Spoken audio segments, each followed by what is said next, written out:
नमस्कार, मैं मनीष स्वागत करता हूं आपको अपने इस यूट्यूब चैनल पे। दोस्तों, अक्सर आप लोग कहते हैं कि NSCIT अगर एग्ज़ाम लगी तो फर्जीवाड़ा होगा। तो क्या इसका गारंटी है TCS अगर एग्ज़ाम लेती है तो फर्जीवाड़ा नहीं होता है? हाँ, वो अलग बात है कि तरीका अलग हो सकता है और ये चीज़ें कभी रुकती नहीं है और ना ही मुझे लग रहा है कि इन फ्यूचर भी रुकेगी, यानी कि फर्जीवाड़ा। देखिएगा, यहाँ पे NTPC के जो एग्ज़ाम हुए थे उसमें भी कुछ ना कुछ चीज़ें देखने को मिल रही है और अभी ये चीज़ें खुलासा हो रही है। यहाँ पे देखिएगा, रेलवे के NTPC परीक्षा के नाम पर ली गई मोटी रकम। और देखिए, इसमें कई लोग ट्रैप भी हो जाते हैं, फंस जाते हैं और किन्हीं लोगों को सक्सेस भी मिलता है और किन्हीं लोग बर्बाद भी हो जाते हैं। बर्बाद इन द सेंस पैसे से बर्बाद हो जाते हैं, कुछ हासिल नहीं होता है। और किन्हीं लोगों को हासिल भी हो जाता है। ऐसा नहीं है कि एकदम से 100% ये फर्जी ही होता है।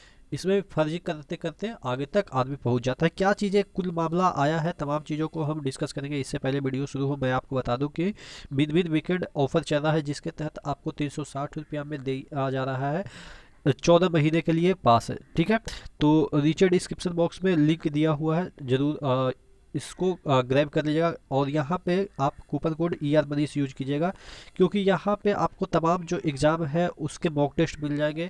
SSC हो, बैंकिंग हो, रेलवे हो या डिफेंस हो, कोई भी एग्ज़ाम की तैयारी आप कर सकते हैं। हर एक क्वेश्चन का डिटेल एनालिसिस मिलेगा, याद करने का ट्रिक भी मिलेगा, सॉल्व करने का मैथ्स को ट्रिक और रीजनिंग वगैरह जो होता है उसका ट्रिक भी वगैरह मिल जाएगा। तो याद है कि यहाँ पे आपको कंप्लीट पैकेज मिलता है हर एक क्वेश्चन और हर एक तरह के एग्जाम के लिए। ठीक है, तो नीचे डिस्क्रिप्शन बॉक्स में लिंक दिया हुआ है, एक बार जरूर विजिट कीजिएगा, क्योंकि ऑफर सीमित समय तक के लिए है। तो हम बात कर रहे थे, ये वाला जो आर्टिकल है आप देखेंगे कि पटना से प्रकाशित हुआ है। इसमें लिखा है, रेलवे के NTPC परीक्षा के नाम पर ली गई मोटी रकम अभ्यर्थियों से सॉल्वर गैंग ले चुका है 2 करोड़ जो है वो एडवांस है। आप समझ सकते हैं 2 करोड़ एडवांस, और एडवांस कितना होता है? 10-20%। तो इसका क्या रेंज हो सकता है? ये तो पकड़े गए गैंग है, जो नहीं पकड़े गए हैं उनका कितना विस्तार होगा। ठीक है, तो आप देख सकते हैं यहाँ पे दिया गया है, पटना पुलिस की SIT की जांच में सॉल्वर गैंग के कारनामे हर दिन सामने आ रहे हैं। सूत्रों के माने तो रेलवे की NTPC परीक्षा में पास करवाने के नाम पर इन गैंग ने बिहार के साथ साथ यूपी के भी सैकड़ों अभ्यर्थियों से एडवांस में 2 करोड़ से अधिक रुपए लिए हैं। रुपए लेने के बाद सॉल्वर गैंग के 4 सदस्य जेल गए, जबकि सरगना अतुल वत्स समेत 4 सेटर फरार है। पूर्व में इस गिरोह के 10 से अधिक गुर्गे जेल जा चुके हैं। फरार आरोपियों के मोबाइल स्विच ऑफ है। सूत्र बताते हैं कि इन्हें रुपया देने वाले अभ्यर्थी अब परेशान हैं। हो सकता है कि उनका नाम ना आ जाए, इसलिए परेशान है। गलत तरीके से परीक्षा में पास करने के लिए रुपये देने वाले अभ्यर्थी खुलकर सामने भी नहीं आना चाहते हैं। ऑब्वियस है, अगर आएंगे तो दिक्कत होगी।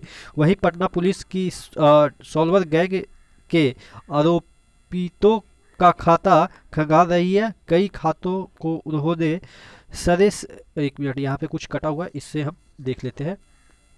इसमें दे रखा है,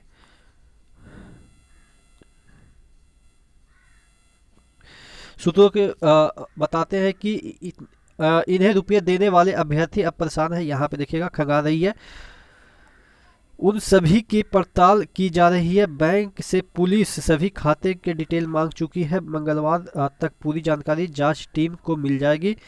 SSP डॉक्टर मानव जीत सिंह ढिल्लो इस मामले की मॉनिटरिंग कर रहे हैं। हर रोज 5 जांच में हुई प्रगति की रिपोर्ट SIT पुलिस कप्तान को देती है। तो कहने का मतलब ये सब चीज़ें होती रहती है। पटना कहें या आप झारखंड कहें या यूपी कहें, यहाँ पे चीज़ें अक्सर होती रहती है। देखिए, हम लोग कहते हैं ना कि इतना कट ऑफ क्यों चला जाता है।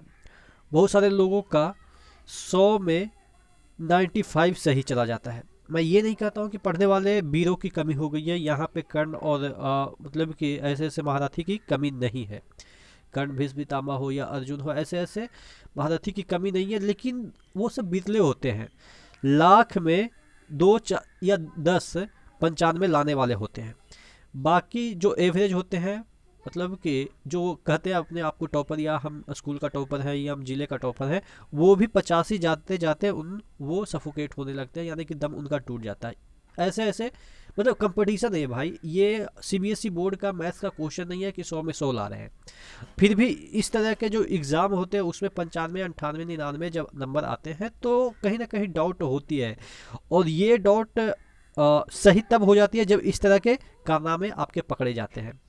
देखिएगा यहाँ पे बहुत सारे ऐसे होंगे जिनका कि 100 नंबर आया है या 95, 80 नंबर मतलब कि 98 नंबर आया है। तो वो इसी तरीके से होते हैं। होता क्या है कि जो सेंटर होते हैं उसके जो मालिक होते हैं वो मिले रहते हैं या एम्प्लॉय कुछ मिले रहते हैं, और वहाँ पे स्क्रीनशॉट वगैरह मतलब कि भेज दिया जाता है, और वहाँ से गूगल से सर्च करके सभी का ऑप्शन यहाँ पे सिर्फ टिक करना होता है। तो इस तरीके से देखेंगे कि 5 मिनट में पूरा ऊपर से नीचे रख देगा और टाइम भी मतलब कि बच जाएगा। तो इस तरीके से चीटिंग होती है। यहाँ पे देखिएगा यहाँ पे रुपये मैनेज करने के लिए सीए की बशर्ते टीम भी रखी गई थी, यानी कि इतना मतलब कि आप कह सकते हैं ब्रॉड प्रोस्पेक्ट पे हो रहा था चीज़ें कि एक सीए को रखना पड़ रहा था, एक नहीं सीए की टीम को रखना पड़ रहा था। यहाँ पे देखिएगा रुपये मैनेज करने के लिए रखे हैं सीए की टीम। और इस तरीके कैसे फर्जीवाड़ा करते थे देखिएगा, ऑनलाइन परीक्षा केंद्रों पर कर्मियों को मिलाकर सैनिटाइजर के डिब्बे में बटन कैमरा लगाकर प्रश्नों की तस्वीर खींच के उसे बाहर भेज दिया जाता था ताकि उत्तर पता चल सके। इस तरीके से यानी कि ये जो छोटा छोटा माइक सॉरी कैमरा यूज होता है ना, उससे ये सब चीज़ें किया जाते थे। यहाँ पे देखिएगा एनी डेस्क ऐप का इस्तेमाल कर शैक्षणिक संस्थाओं से अभ्यर्थियों का आईडी पासवर्ड लेकर उस सॉल्वर से हल कराया जाता था। इस तरीके से देखिए परीक्षाओं में असली अभ्यर्थी की जगह स्कॉलर को बैठाया जाता था। मतलब कि इस तरीके, हालांकि ये वाला जो गलत काम है वो मैं क्या मतलब कि मैं दूसरे का क्या मतलब बताऊं। ये चीज़ें मैं देखा हूँ, ठीक है, कि बगल में कोई और था, आया कोई और, ठीक है। अब ये चीज़ें बहुत सारे एग्जाम में मैंने देखे हैं। अब वो चीज़ें अब ऐसा है कि कहा नहीं जा सकता ना, अगर कहेंगे तो आप ही पे जो सेंटर वाले हैं वो आप ही पे दबाव बता देंगे, ठीक है। तो ये सब चीज़ें हैं जो कि सेंटर वाले ही मैनेज करते हैं, क्योंकि किसी को बैठा देना ये पॉसिबल नहीं है। पहले क्या होता था, अगर रिटेन होता था एग्ज़ाम तो वहाँ पे चल जाता था, क्योंकि सिर्फ वहाँ पे उतना कुछ चीज़ें होती नहीं थी, सिर्फ फ़ोटो मैच करना रहता था, फ़ोटो देख के, और फ़ोटो ऐसे मतलब कि ब्लर कर दिए जाते थे जिससे पता भी नहीं चल पाता था। तो पहले के ज़माने में ये सब संभव था, लेकिन आज के ज़माने में संभव नहीं है, बशर्ते कि सेंटर वाला खुद ना मिला हो। यहाँ पे देखिएगा और लिखा है मैग्नेटिक ईयरपीस का इस्तेमाल कर प्रश्नों का हल करवाया जाता था वहाँ पे। और देखिएगा सॉफ्टवेयर के माध्यम से यह गिरोह ऑनलाइन परीक्षा सेंटरों से लाइव आईपी एड्रेस जनरेट करते हुए समानांतर रूप से अपने लैपटॉप पे प्रश्नों को देखकर उसे हल करते थे, ठीक है। ऑनलाइन परीक्षा लेने वाली कंपनियों के सीटी हेड को भी इस गिरोह के सदस्य मैनेज करते थे ताकि गड़बड़ी होने पे बाहर लीक ना करें। यानी कि ये आप देखेंगे कि सीटी हेड, यानी कि एक सिटी में जितने भी सेंटर होते हैं उसका एक हेड बनाया जाता है कि कोई भी आप संचालित करें, कोई भी एग्ज़ाम जो कंडक्ट हो रही है, तो वहाँ तक इनका पहुँच था। तो आप समझ सकते हैं कि किस हद तक पहुँच होता है। तो यही सब चीज़ें जो कि जो जेनुअन बंदे हैं उनको बाहर कर दिया जाता है कम नंबर आने की वजह से। और जो सॉल्वर गैंग होते हैं, एक एक बंदे से 15 lakh 20 lakh, even group D में मुझे जहाँ तक अपने क्षेत्र के बारे में पता है 10 से 12 लाख लिए गए थे।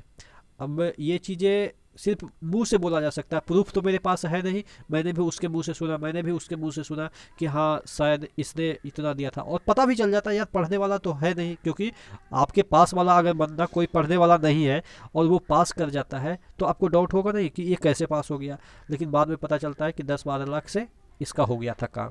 तो यही सब चीज़ें जिस प्रूफ नहीं होने के बावजूद, सॉरी प्रूफ आपके पास नहीं होगा लेकिन आप इजीली पता कर पाएंगे कि इस तरह से चीज़ें होती है, ठीक है। तो अब क्या किया जा सकता है, हम लोग तो कुछ कर नहीं सकते हैं, देखते हैं कि क्या होता है इस पर कार्रवाई। कोई भी अपडेट आएगी रेलवे से संबंधित तो बने रहेगा चैनल के साथ। नेक्स्ट वीडियो में मिलते हैं, तब तक के लिए धन्यवाद।